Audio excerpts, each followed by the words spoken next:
Joe Rogan is the Gringo Papi. Am I hearing that right? Was Brendan Schaub the mastermind behind Joe Rogan's downfall all along? Did Joe Rogan enter Brendan Schaub's hypnosis? Like Joe Rogan's comedy hypnosis? I don't know. But there's a lot of people out there that have been doing these in-depth analysis of all of this Joe Rogan stuff. Like people way better than me. And they've gone into a few rabbit holes. Some of them are really good and interesting. If you haven't seen the one on Ass Play, it'll convince you of some things, I swear, about Joe Rogan. It's pretty funny. But something that I saw was this. Joe Rogan steals Brendan Schaub joke. I just can't believe it. And I have a theory. What I'm going to present at the end about Brendan Schaub. And could he have been the mastermind, the architect of Joe Rogan's downfall? But anyways, I just want to check out this video because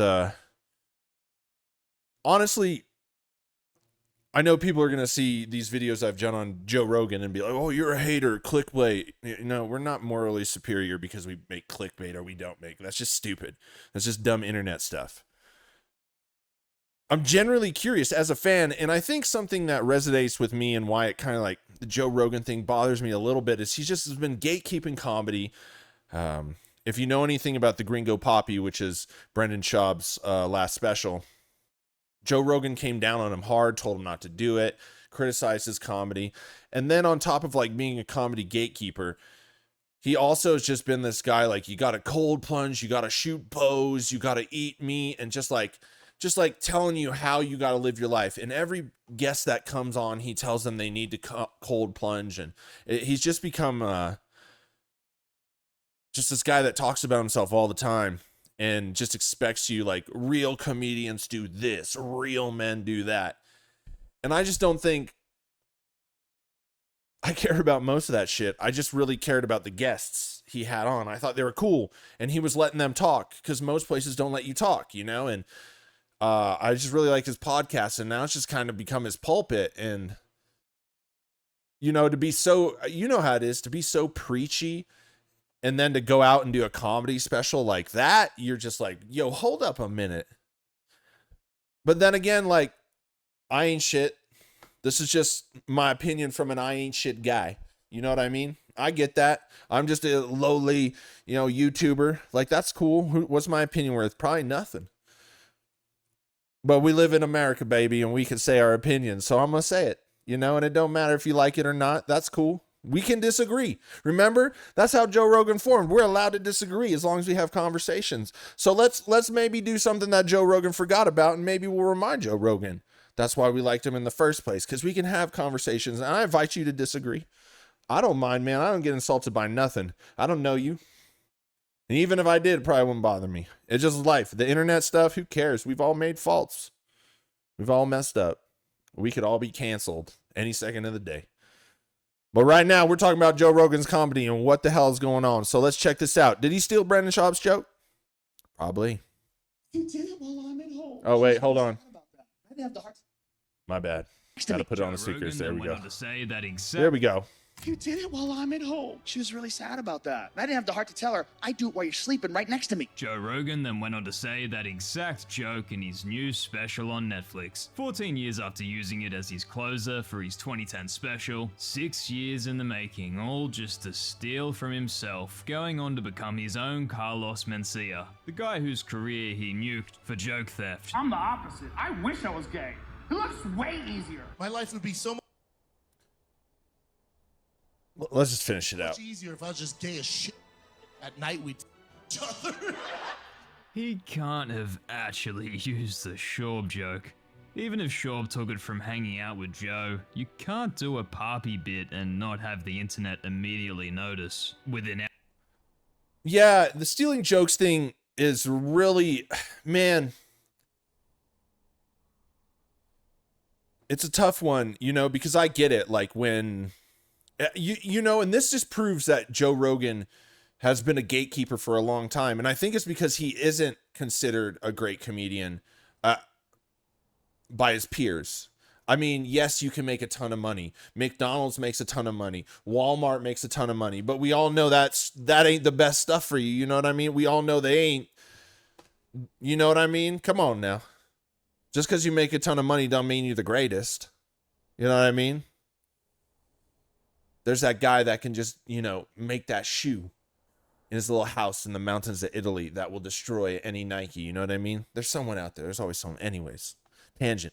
But the stealing jokes thing, I'm really difficult because it's difficult for me because I hate this idea on the internet that there's like no forgiveness, that you do one things. There's some things, right? Some really bad things you can do that that are just right. But most of the stuff on the internet where people are just like ending friendships and all this stuff is it's like people can't make mistakes anymore. But then on the other hand, I see how you're stealing jokes but I just don't forever, for stealing jokes, you're forever banned. You know what I mean? So what does that mean for Joe Rogan is the question. Cause what now? You know what I mean? It's hard if you're going to be this beacon of light. That's why you should never be a beacon of light. I'll let everybody know that I ain't shit and I messed up right away. Cause I say the wrong thing probably 10 times already on this video. So this just is hard for me because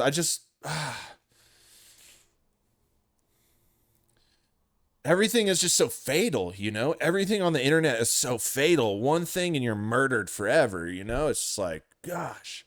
But then on the other hand, you have to see that there are things that are just whoa, that's not good for humans, dog.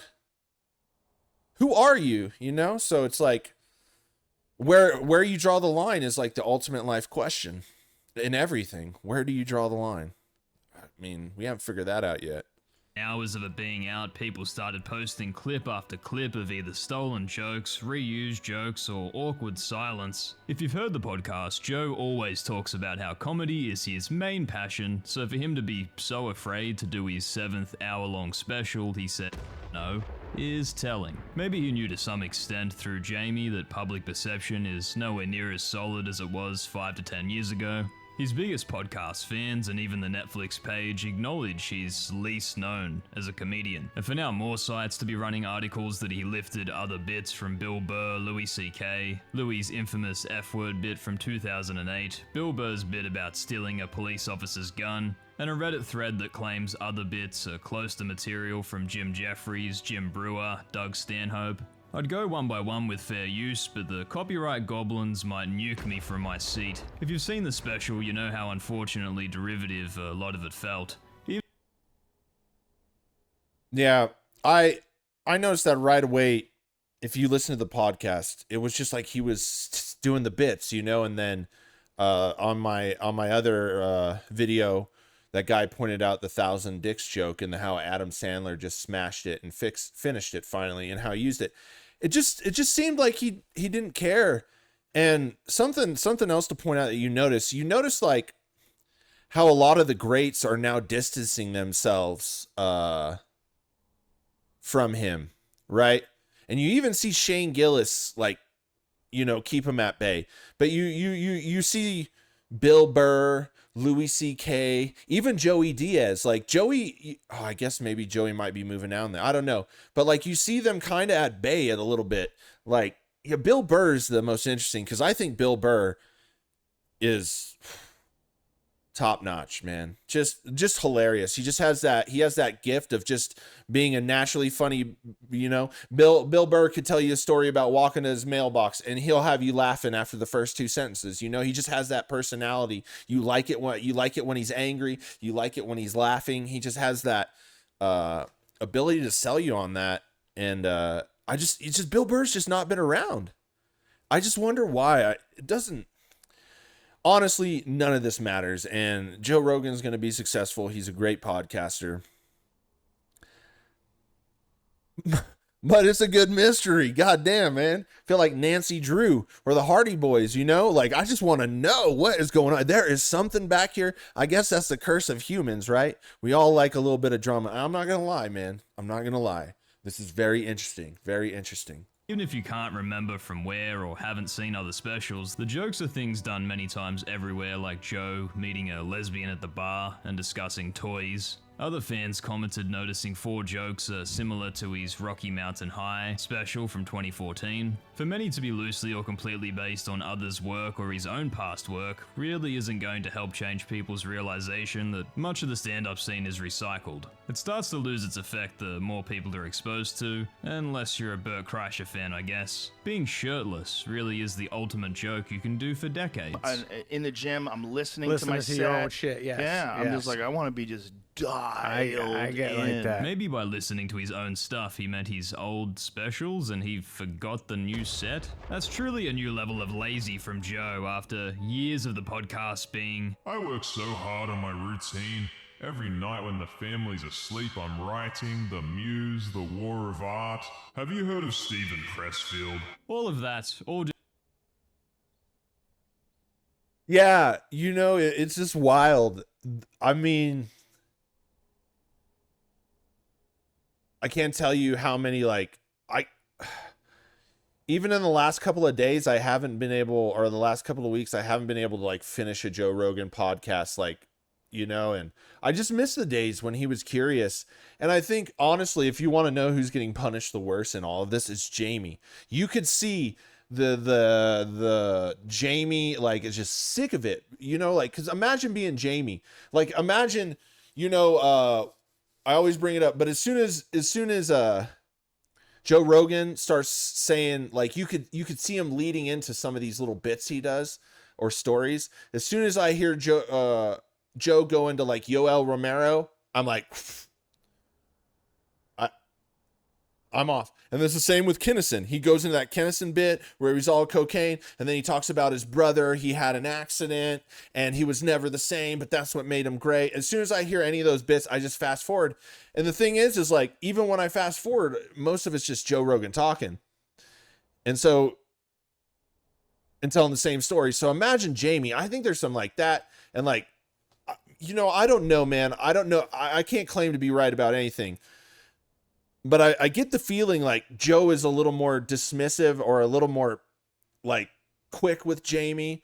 And, like, Jamie's more, like, confrontational, like, argue back, like, Joe, like, just pull it up. And he's like, no, I was trying to. And you just, like, see this. And he's like, no.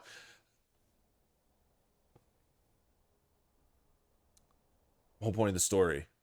Sorry, tangent there is, there's something going on and I gotta know.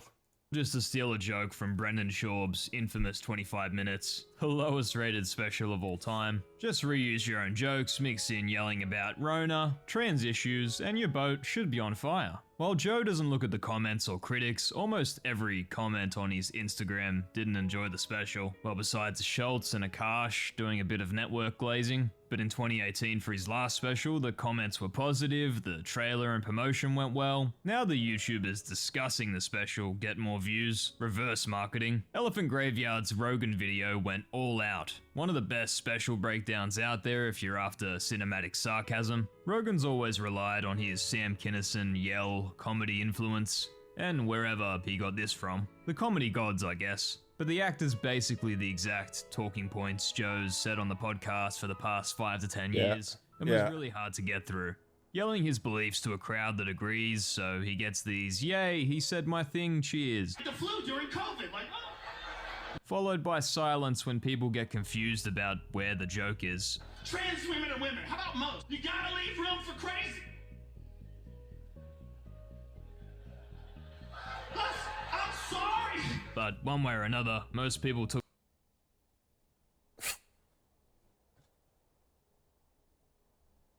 It's just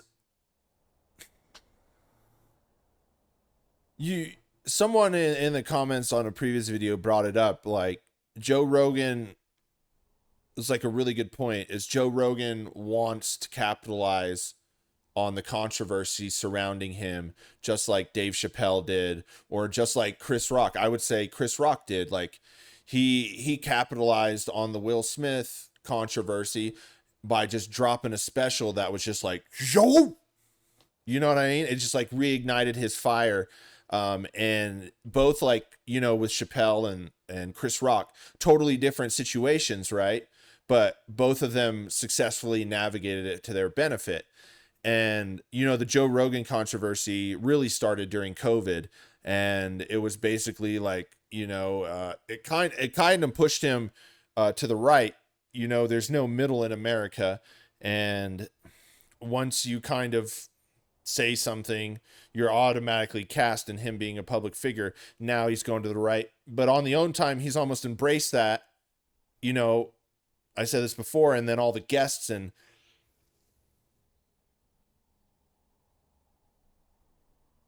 it just seems to me like how his podcast has gone and just become this like pulpit for him, and him trying to get some validation or some revenge, or just to have the last word on whatever he feels slighted on.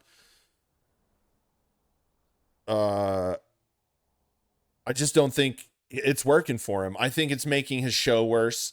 Obviously his comedy bad. And I like, I've heard things that people say he's ruining comedy. You know what I mean? You see people distancing himself. And you're all in the public eye, but I think like genuinely, you know, like, I have no political values, anything like that. I don't believe in any of those liars. You know, I don't believe in the political parties. I have no agenda. Life is hard. I'm trying to get through it. I'll stand up for things that I really, really believe in, but most of the time, like, people should be allowed, you know, as long as they're not hurting people or children or anything like that, you know, just going out through life. We all live pretty hard lives, right? This is a little rant, but it'll make sense in a second. And so, like, I guess how I feel about it, because I loved the Joe Rogan when he was curious and he'd smoke a joint and like wherever that took, you know, and the interesting guests. I just think, honestly, you know, but how can you judge a human? You know, that's a tough one too. But honestly, we're going to try. I just don't think he's doing what he's best at. And I think sometimes, like, you know, there's so many things. Like, I would love to be a good singer, but I just don't got the voice. Right? And no matter how hard I try, just like biologically, however my throat was shaped or my diaphragm or whatever, it sounds bad. Right? No matter how I try. And sometimes you just got to accept it. But, you know, like, shit, I didn't get nothing. You know what I mean? I got tall, you know? But like, the thing with Joe Rogan is like, well, you know, oh man, you're not great at comedy, but oh, you have the biggest podcast on the planet. Like, you know, it's not a bad consolation prize. You know what I mean? And it's like, sometimes, you know, or the thing is, it's like Joe Rogan.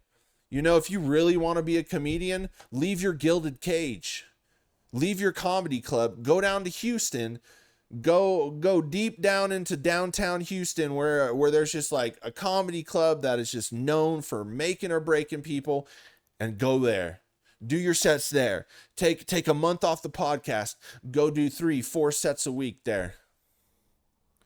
If you really want to be a comedian, it's like, you either, you know, after all time, you either have to accept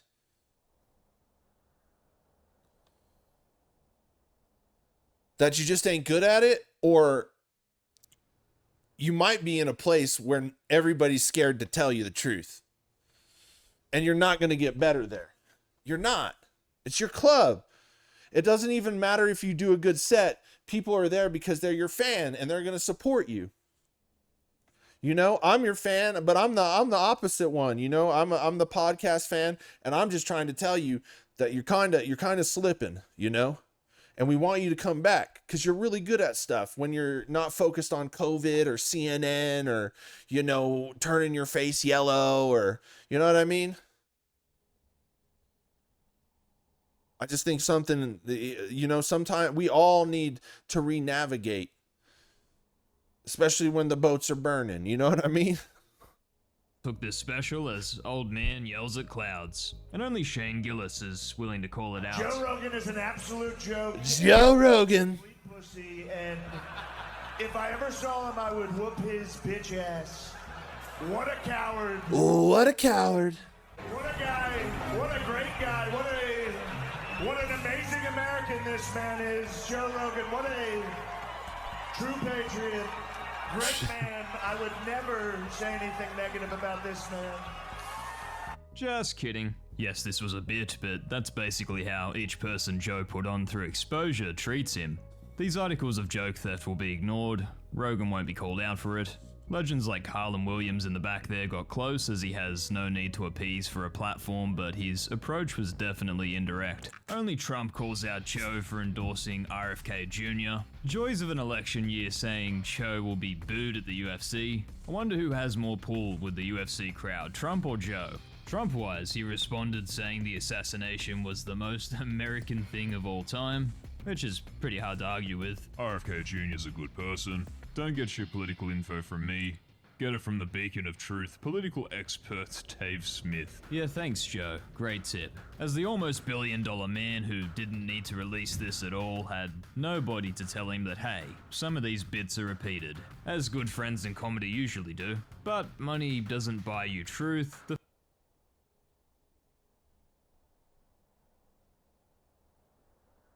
I mean, I just had like a revelation, right? A revelation, right? For Joe Rogan. Maybe you want to ask yourself this, but I'm not saying all the people because most people aren't there, but all those people that frequent the Comedy Store with you every night when you're there, hang out in that green room that you rant about, that vibe. Not one of them said you were doing repeat bits. Granted, not everybody would know it, but if you hang out with comedians for a decade or so and you see their set hundreds of times, just saying. And not one of them told you that shit was not funny. What kind of friends are those? Now we all have different social values, but I don't think it's that big of a deal if you tell your friend you're going in the wrong direction. You don't have to be mean about it, right? I wish I would have been more open-minded to accepting stuff like that. And I wish I would have had more courage and more tact in my youth or growing up, right? To be able to have conversations like that. Because the thing is, it's so beneficial when your friend's like, yo, like, that's not working out. Maybe do it like this. Or maybe, hey, you need to go here because here nobody knows you. Nobody, like I don't think it's such a bad thing. I get people are taught to be offended by everything, but it's just like, it's sad that nobody that goes to that Comedy Store every night. And I'm not saying there's some people that are just like brand new comics that probably can't even have that conversation with Joe Rogan, but we could all probably name a few of these people pictured here.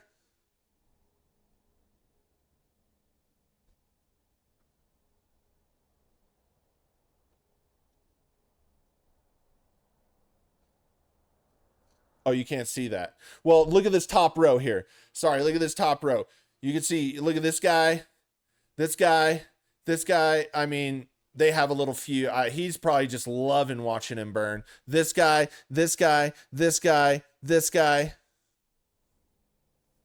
You know? It just sucks, man. Honestly, also feel bad for him, man, because it's just like, as a friend, you let your friend go on live TV on Netflix, the biggest streaming platform in the world, and just eat dick, man. Like, what kind of friend are you? That might be a new video. Joe Rogan needs new friends. The further you climb, the less likely people... I kind of give a pass to Shane Gillis, because secretly, I think Shane Gillis thinks Joe Rogan's full of shit.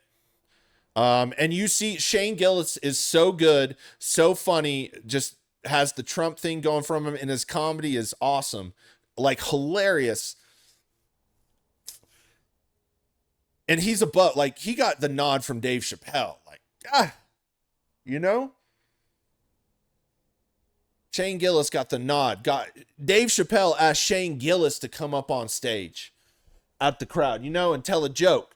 And I think Shane Gillis has transcended Joe Rogan. So like you could see a little bit roar fire, and he fights back with Joe Rogan too. You know, Shane's like, my shit ain't dependent on you. Like Mark Norman, Brendan Schaub, Andrew Schultz kind of stands alone, but he's off on his own thing too. People are to say no. The yes man syndrome is a terrible curse. Drake this year showed us how bad that can truly be. Solitude is better than yes men, but fame leads to armed guards, as Joe Rogan has and probably needs based on history. But that separates Rogan from living life in a more humble way like Chappelle in Ohio, or many other comedians who have escaped the limelight, and insulates him from the 0% Rotten Tomatoes score. But that's just lefty critics, of course. The audience will like it, surely. 53%. Maybe Google can save us? Nope, 54%. 4.9 out of 10 is a step up on a 1.1 out of 10, I suppose, but almost every other special he had was a 7 and above. Of course, it's just people who submitted a review. Who cares? But for every other special he's released to be positive and this one to be an absolute mess, it's warning signs when his own fans are starting to see through the biggest podcaster's comedy ability. But that's okay, Joe doesn't read the comments, never reads anything about himself online. Yeah, it's a weird thing, comments. Comments are a weird thing. I mean, it is. But like you say, and here's the rub, you can just not read them. You know, the last time I came on your show when Donnell was here, Dave. I looked at the comment section. I'll never do that shit again. Most comedy gatekeepers were legends, not podcast and UFC commentators. So the thing about the comments though, so I kind of like interacting, and I like the people that hate, man. You know, I mean, it's not hate, it's just their opinion. Like, we don't always agree. There's some people that are mean, but I always look at it like, I don't, like, who cares, man? One of the best things in life is just really, truly not caring about stuff that's not worth caring about. And it's not perfect all the time, but I think as you grow older, you get more of that. And like a lot of times you just see people that want attention, or people that just saw something in your video and they got a killer slam. I know it happens, man. There's so many times I watch a TikTok and I just want to be like, blah, hit somebody with one, and then please do it. You know, it's all good, man. But I think if you want to have a conversation, you got to allow all of it. And most people aren't going to agree with you. That's just a fact of life.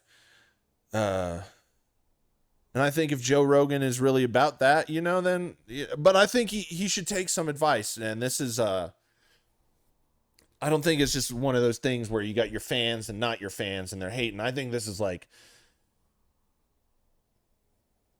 you know, it's like gravity. It's pretty obvious, you know? the comedy scene being determined by Mr. Burn the Boats hasn't gone over well with everybody. It's hard when the guy who's known for missing jokes is the leader of the new comedy movement, and a spot on his show means the birth of your career, and 6 figures on Patreon a month if you've got the talent to back it up. A strange position to end up in, and the lack of harmony between his position and ability has finally come to a halt online. Then there's the multiple lawsuits in the weeks prior. I mean, goddamn, everybody getting sued these days. Onnit or Alpha Brain are familiar supplement sponsors if you've heard any Rogan episode before, or some swear by the effects of nootropics. Alpha Brain is one of the most important supplements that I've ever found ever in my life, if not the most important one, and the one that I cherish the most. After many years of advertising on the show, it's surprising it took so long for the marketing to be questioned legally. Ultimately sued for an unknown amount for false advertising. In between getting angry about this story, They let there's apparently at least two transgender boxers that are fighting in women's boxing. At least today, you can kind of get a sense of how things are true or not true based on really intelligent people that you know that are online that are talking about them. And you go, no, it's actually this. Like with that female boxer. while completely ignoring this guy. But not to worry, this really shouldn't hurt Joe at all. It's just crazy that so much of his fan base. You know, I have some. Man, the internet is just becoming a really cruel place, and as humans, we're really susceptible to things, especially things that we're biased towards. I think one of the greatest challenges, I think, in life is trying to be less biased, right? The world teaches you to be biased. Our cultures, our governments, our countries, our religions, our groups, our hobbies, our fan bases. You know, everything teaches us to divide up and conquer, right? It's just human nature. We protect things. Even we call out wrongs in other groups, and then we protect the same wrong when it's in our group.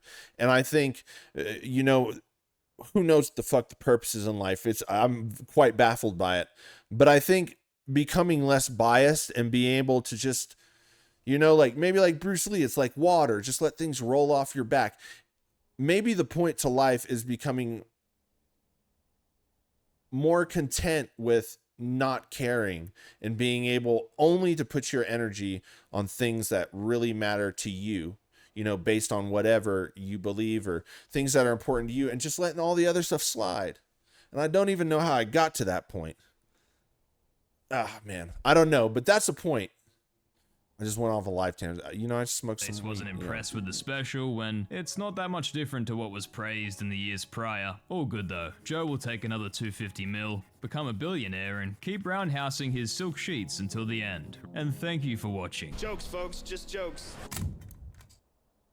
There you go, Retroactive. That's his movie, his video, Joe Rogan steals Brendan Schaub joke. Give it a like. Pointing some good stuff. I want to, you know, just to catch a sentiment, like, I don't watch this guy. I admit, I searched Joe Rogan updates on YouTube this morning, and I saw, like, and this guy, you know, some of these YouTube people, right? You know, they have their own history, their own drama. Everyone has their preferences over who likes them or not. But I was just like, this was pretty, I mean, some people are really worked up, and he captured the sentiment really quickly on the start of his video. No, I'm not going to play it. There's the video. You can watch it. I just like, you know, copyright things, man. Anyways, it continues. I've ranted long enough on this, more than I should have. But I think it's just a really interesting look into humans. And I think I might have a couple more videos on this, because I want to close up why I think Joe Rogan is so hard on being like a comedian and considered a great. I think his position in comedy would be more of like the Mitzi Shore. He's doing a greater contribution by creating this venue, this avenue through his podcast to, you know, he could be considered like a comedy, like, you know, organizer. He could be a legend in that status, because whether you like it or not, he's created a comedy scene, whether it's your thing or it isn't. He's created and brought a lot of attention to comedy. So, man, it's a mystery, but stay tuned. I plan to look further into it. Goodbye.